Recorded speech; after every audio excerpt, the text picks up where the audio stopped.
Hi, I'm Alan from MotorMatters. Have you subscribed to the channel yet? If not, hit that subscribe button right now because we just hit 20,000 subscribers on the channel. How's that for a celebration? And to match the times, we got something funky, fun and cool. Suzuki's Jimny. Yeah, you all know it. It's legendary, it's fun, it's everything you want. And when you get it in this kind of color, it's even more fun, stands out way more. Now, I don't have to show you the front, you know it. I don't have to show you a lot of other things, but this is the 5-door version. You remember I went on the launch in Botswana about a year ago. So now, at last, your passengers can actually get into the back seat. It's about 230 millimeters longer than the 3-door version. Driver's seat set for me. Look at that legroom. That's impressive. I've got to tell you, I'm actually quite amazed. And look at the fact that there's enough headroom for me with my hat on.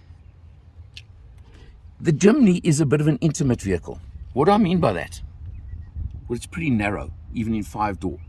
You're not going to get a third passenger in the back seat. Don't even try. Quite honestly, it's not an option. It's a 4-seater. Come around to the back. First thing, of course, the spare wheel stays on the back door, freeing up some desperately needed boot space. Because one of the biggest complaints about the 3-door Jimny was the lack of boot space. So let's have a look. Allen test time. The 3-door Jimny, I think, was about a 1/4 Allen boot. You know what? I'm going to officially rate the 5-door Jimny a 1 1/4 Allen boot. I think you could do one. There's extra height here, although it is a bit tight there. But yeah, let's be generous. 1 1/4 Allen, official rating, Jimny 5-door. All models of the Jimny are powered by the same engine, and of course it's Suzuki's favorite engine, isn't it? The KB15 1.5 litre petrol engine, naturally aspirated. 75 kilowatts in this case, and 113 Newton meters of torque, driving the rear wheels, interestingly, or all 4 wheels if you put it into 4-wheel drive mode, through a 5-speed manual in this case, or there's a 4-speed auto option as well. You can choose. Obviously, it depends on what you want, what you do, and what conditions you drive in. But the Jimny is a unique vehicle in every way. You either love it or you hate it. Your choice. I love it. Jumping in behind the wheel, we take a look at the important figure that I always like to show you, and that's that we're showing 7.5 litres per 100 on this test. Now, I can tell you that has basically been urban driving and one freeway cruise, maybe done a bit less mileage than usual. You see there's still half a tank left, but the longest I did was freeway to Pretoria, not a proper open road, and that 7.5 I think is a very, very fair figure. So I'm not unhappy about that. You've got these little push stalks over here, as you expect with the Suzuki's, to obviously change your readings and whatever information you want on the dash. There you go. You see there's still 250 kilometers left in the tank, etc. You know how it works. I don't think I need to show you any of that again. Now, what is important is to show you, because this is the GLX model, and I'm going to be pointing out differences between the two models. Cruise control. GL model, no cruise control. That's an important one. Another nice feature, I must say, I do always like, is the fact that you do get auto on headlights. And typically Suzuki, that's where you control answer calls on your phone when you're connected with your phone. So just keep that in mind. What I don't like on Suzuki's, you know what it is you've got to manually hit that to lock or unlock the doors. There's no auto locking on pull-off. One day they'll get there. I know that. On the road, the Jimny is comfortable enough, and the longer wheelbase, the 5-door version, has definitely helped smooth out the ride a bit. Short wheelbase, bouncy, bumpy, you know that. But again, it's the nature of the kind of vehicle, and you've got to forgive it. It's obviously not limo smooth, but it's smooth enough, and I've got no complaints about that. Just driving around the neighborhood, as you can see today, and I mean, the gear shift is what I term slightly meaty. It's not as snick light as a lot of small hatchbacks or something, or even crossovers that you're getting these days. It's definitely got a bit more feel to it, but it's not a chore, and at least it's very, very precise in, you know what gear you're in, you know what gear you're going into, things like that. Now, Jimny is never going to be a speed machine of anything, any sort, or a racing vehicle of any sort. It's just not built for that, is it? It's built for relaxed cruising. It's built for the fun factor and for making sure you enjoy every moment while you're driving a Jimny, because they just are like that. The big screen now on the GLX model adds to things. I love the fact that the GLX has cruise control. So if you're going to hit the open road and you're the guy that uses cruise control a lot, well, there you go, it gives it to you. And I think that's an important feature. I think you'll notice from the video it is a bit bouncy, but this is also quite a bad piece of road. I've got to be fair to it and say that it's not a perfectly smooth road, whereas when I hit the freeway and it's out to Pretoria, it definitely cruised along. And you know what? Maybe 110 is the ideal speed, not 120 on the highway, but it manages it and it keeps up with the traffic perfectly well.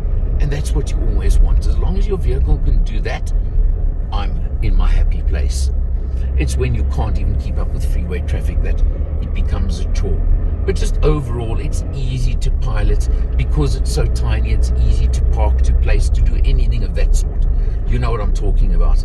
And then you're not seeing it today, but you know you can go off-road. You know it will tackle absolutely anything you throw at it in four-wheel drive low mode, and you can do your thing with that as well. Just at the shift of that second gear lever. Again, to point out to you differences between GL and GLX, have a look over here. This 9-inch touchscreen is only on the GLX model. It's really easy to use. It gives you all the information you want. You can link, obviously, Android Auto, etc. using a cable. Works nice and easily. Fuel economy, there you go. You just press the button, gives you all the information. I'm sure you understand what I mean, but it works nicely, works very efficiently, and as I said, Android Auto works nicely. Pop down your air vents over here. Now, next difference between, of course, GL and GLX is GL just gets normal aircon. This gets climate control, as they would call it. Below that, those are the controls for the two front windows, and your hill descent control. And why you would want to switch off your ESC, I have no idea, but you can do it there. And below that, there's a 12 volt and a single USB, the only USB in the car. The 5-speed manual gearbox, there is also a 4-speed auto option available. It's interesting because this is such a small car. It's quite a meaty shift.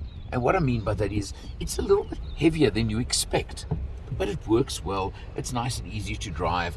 And just for example, just coming back to the screen, another nice feature, of course, is the reverse camera that you do get over there with guidelines, etc. So you've got the reverse camera just to show you. Now, this here, your good old-fashioned way of 4x4ing. What do I mean? Well, I've driven it just in two-wheel drive high, rear-wheel drive, by the way, interestingly, for the test, but you use it 4 high and 4 lower over there. How many people take their Jimnys off-road? I'm not even going to discuss. You're not going to see on this test going off-road. We just didn't get time to do it on this test. I'm sorry. I apologize, but it goes that way. But there is another use for these extra second gear levers, and you know what that is. That's my hat stand. Only L&R can do that, only the man in the hat. But there you go, I've got that as a little bonus. Manual handbrake, good old-fashioned. And over there, your controls for your rear windows. What I have found, another little picky point I've got to mention, is there's very little storage space. There's pockets in the doors, yes, but that's basically the only place I could put my cell phone while I'm driving. And it's a little bit small even for a cell phone. It sits a bit awkwardly. Just a little point. I would have liked to have seen something more substantial. But talking about substantial, look here. You want to go 4x4ing? That's where your passenger can hang on. If he has to hang on for dear life or not is another question, but that's where he holds on. So keep that in mind as well. Now look, the Jimny is legendary. It's one of the best proper 4x4 you can get because it's so small, light, etc., and agile. It's also obviously price-wise, because this one here in manual, 457,900 Rand. I've pointed out a lot of the differences between GL and GLX. 30,000 Rand will come off that money if you want a GL model minus those couple of features. As I said, the screen, the cruise control, and manual aircon. Those are choices you can make. The cruise control, I think, and the screen, to me, especially reverse camera, are important, but it's all about money.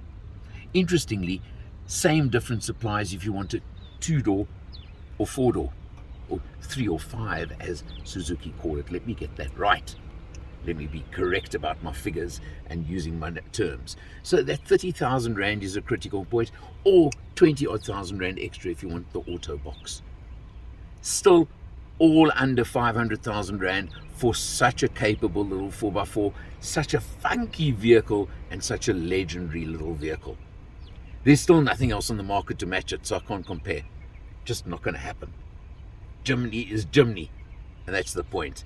And you've seen what this one looks like on the outside, the funky color, the signature color for Jimny. I'm not sure it's got a name, but it's this greeny, yellowy color.